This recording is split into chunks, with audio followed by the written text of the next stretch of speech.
भुसावळ नगर परिषदेची पहिली सभा आज जिल्हाधिकारी जळगाव यांच्या आदेशानुसार आयोजित करण्यात आली आहे। या सभेत स्थायी समितीचे गठन करण्यात आले आणि विविध विषय समित्यांच्या सभापती व सदस्यांची निवड निश्चित करण्यात आली आहे।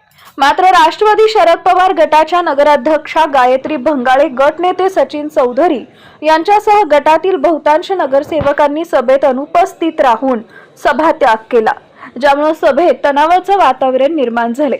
सभेच्या सुरुवातीला राष्ट्रवादीचे गटनेते सचिन चौधरी यांनी उपविभागीय अधिकाऱ्यांना सभा बरखास्त करण्याचे निवेदन दिले, परंतु जिल्हाधिकाऱ्यांचा स्पष्ट आदेश असल्याने उपविभागीय अधिकाऱ्यांनी सभा नियमानुसार सुरू राहणे आवश्यक असल्याचे सांगत राष्ट्रवादी गटाकडून काही नगरसेवकांनी सभा अवैध असल्याचा दावा केला।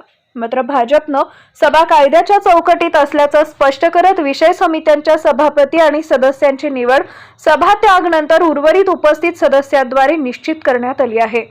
Bureau report, Mahanews 19, Bhusawal.